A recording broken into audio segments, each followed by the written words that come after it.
Hello, everyone. The pandemic has left us two very important lessons. The first one, it taught us how fragile we are as human beings. And the second one, that several global trends have accelerated. One of these trends is the matter that brings us together this week, energy transition. As energy transition has accelerated worldwide, Colombia has also increased its efforts to advance on the path to decarbonize. The country's ambition is to achieve a 51% CO2 equivalent emissions reduction by year 2030, as opposed to a business-as-usual scenario, and achieve net zero emissions by 2050. Ecopetrol is one of the leading integrated oil and gas conglomerates in Latin America. We're responsible for around 70% of Colombians' hydrocarbon production. We participate in the upstream, midstream, downstream, power trading, and gas distribution businesses. We have an electric self-generation capacity of over 1,300 megawatts and became the largest self-generator with renewable energy in Colombia. At the international level, we are focused on strategic basins in the American continent with exploration and production activities in the US, Brazil, and Mexico. To respond to energy transition, Ecopetrol is focused on 4 pillars. The first one, we need to increase our competitiveness, and largely to avoid stranded assets. In order to strengthen our resilience, we are reducing costs, optimizing core processes, and accelerating time to market of our new opportunities. Since 2015, after the oil price crisis, we have saved some $5.6 billion throughout optimization of our revenues as well as operational and investment costs. In 2020, our total unitary cost decreased by 23% as compared to the year 2019. The second pillar, diversifying our portfolio without losing focus on oil and gas. Even though hydrocarbons will continue to be a reliable and affordable source of energy for some time, Ecopetrol is also committed to exploring low-emission opportunities. For example, in terms of renewables, in 2019 we inaugurated our first solar farm, Castilla, with a capacity of 21 megawatts. To date, it has allowed us to save $1.6 million in energy costs and avoided CO2 equivalent emissions of 50,000 tons. It means that in addition to providing cleaner energy and reducing emissions, it is also a very good business. Furthermore, being aware of the important role that electrification plays in the energy transition, at the beginning of the year we presented a non-binding offer to acquire a controlling stake in Interconexión Eléctrica S.A., ISA, the leading electric transmission company in Latin America. The third pillar is accelerating our decarbonization. Since year 2010, we have reduced greenhouse gas emissions by 8.4 million tons of CO2 equivalent. This equates to the annual emissions of 1.7 million fellow Colombians, in a country with a population of around 50 million people. We are part of the World Bank's initiative of zero routine flaring by year 2030 and the United Nations-led Climate and Clean Air Coalition. In this field, we have made significant progress with the reduction of routine flaring by 52% from year 2017 to year 2020, and the definition of a program to reduce methane emissions in our operations aligned with the Oil and Gas Methane Partnership 2.0 framework. And most recently, we announced our goal to have a net zero carbon emissions by 2050. And the fourth pillar is the deepening of our ESG agenda. We firmly believe that technology is a catalyst of sustainability. Therefore, we adopted a strategy that puts technology at the heart of the environmental, social, and governance dimensions. Throughout the implementation of innovative solutions to the challenges associated to our operation, that is why we talk about ESG: technology, environmental, social, and governance. For instance, as part of our methane emissions reduction program, we're using the best technology and practices available, combining bottoms-up and top-down approaches. using satellites and aerial images for a more agile and efficient detection of leaks. We already achieved tangible results. We carried out direct measurements on more than 20% of our current assets, and just last year, we closed almost 600 leaks. This year, in collaboration with the Canadian government, we started a very ambitious measurement campaign using infrared cameras. These 4 pillars, competitiveness, diversification, decarbonization, and ESG, are supported by 2 aspects that are fundamental: the development of the human talent through the reskilling and retooling programs, and knowledge and innovation. We became the first company in the oil and gas industry in Latin America to set the goal of achieving net zero carbon emissions by 2050 for scopes 1 and 2. If we also include scope 3, we expect a 50% reduction by year 2050. As a midterm target, by 2030, we seek to reduce our scope 1 and 2 emissions by 25% as compared to year 2019. Based on the estimated emissions for 2030, this effort would represent a reduction of between 5 and 6 million tons of CO2. It would be equivalent to a restoration of an area of 1.2 million acres. That represents around 3 times the area of the City of London. In addition, this would contribute to approximately 50% of the reduction goal set by the Colombian energy mining sector by the end of the current decade. Now, let me give you some more details on how we plan to reach these goals. Our net zero roadmap has 3 main fronts. The first one is technology. In the medium term, by 2030, we will concentrate our efforts on the implementation of already identified technologies which are currently cost competitive, including ongoing projects of energy efficiency, reduction of fugitive emissions, venting and flaring, and renewables energy. As an example, regarding the latter, I would like to highlight our goal to reach an installed power generation capacity of 400 megawatts by year 2023 using renewable energy. San Fernando, our second solar farm, which has a 59 megawatt capacity, is currently under construction and will have the latest technology with over 113,000 bifacial panels that can track the sun to secure higher efficiency and performance.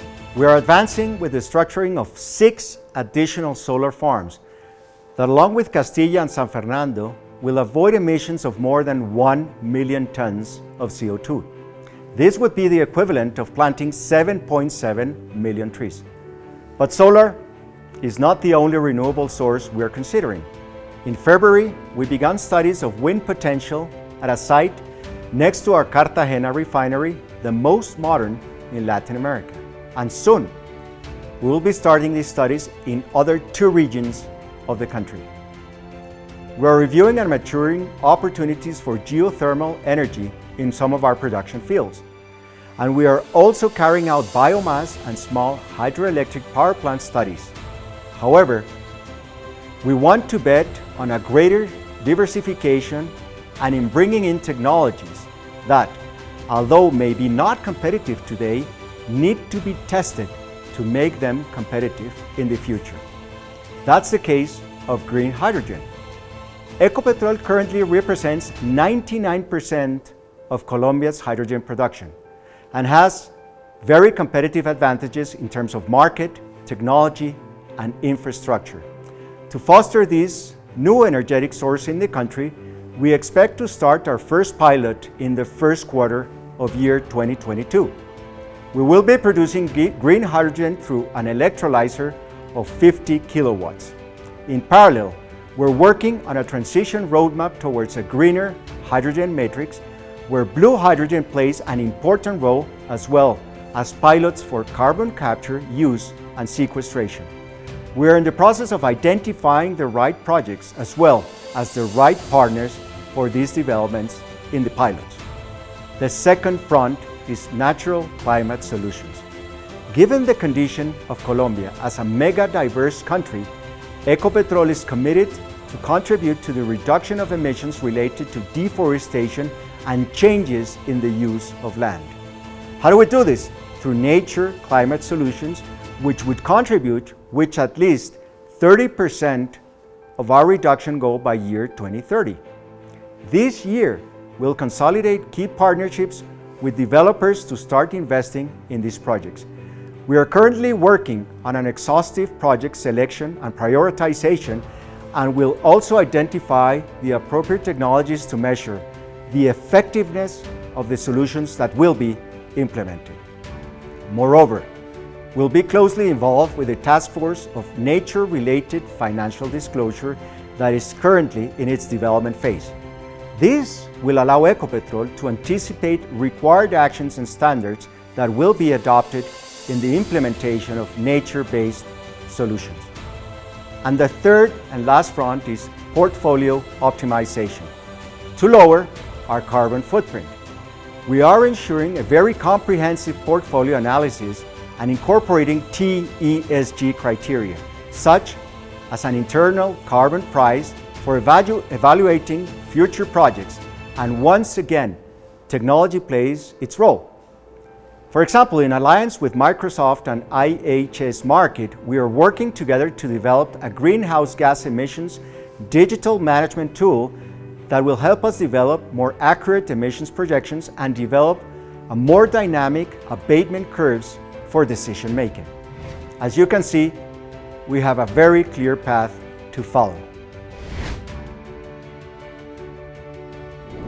As a company coming from the second most biodiverse country in the world, the protection and conservation of natural resources is our top priority. We have no operations in protected areas, and we have partnered with renowned environmental organizations to implement the following. First, creating a network of 50 ecological reserves by year 2030. Second, planting 6 million trees by year 2022, out of which we have already planted 2 million since year 2018. Third, protecting 15 wildlife species in 3 key ecosystems in Colombia. And fourth, the installation of 600 camera traps for biodiversity monitoring. In the same way we protect biodiversity of our territory, we are also committed to the responsible use of water. By the end of the first quarter of this year, 71% of the water required to operate came from the reutilization of such water. In 2017, this proportion was less than 60%. Going further, we established targets associated with operational efficiency in water management, and this year, we are calculating water footprint in our direct operations. For Ecopetrol, it is highly important that all that we have shared today with you is underpinned by transparent reporting and disclosure standards, aligned with those best practices at a global level, and the 5 Sustainable Development Goals of the United Nations that we have prioritized, since we consider we can truly have a significant impact. In 2020, we resumed our participation in the Dow Jones Sustainability Index, and our score allowed us to be included in its integrated Latin American Index. We acknowledge the relevance that both the Sustainable Accounting Standards Board, SASB, and the Task Force on Climate-Related Financial Disclosures, TCFD, have on the global sustainability conversation, especially with the investment community. In that line, last year, we began to report in accordance with these 2 frameworks. In addition, Ecopetrol was the first Latin American company to adhere to the World Economic Forum Stakeholder Capitalism Metrics announced earlier this year. So far, we have already incorporated 21 core metrics and 24 out of the 34 expanded metrics. And finally, I want to highlight that the goals we have set demonstrate Ecopetrol's commitment to face the world's great environmental challenges and to an orderly and disciplined energy transition.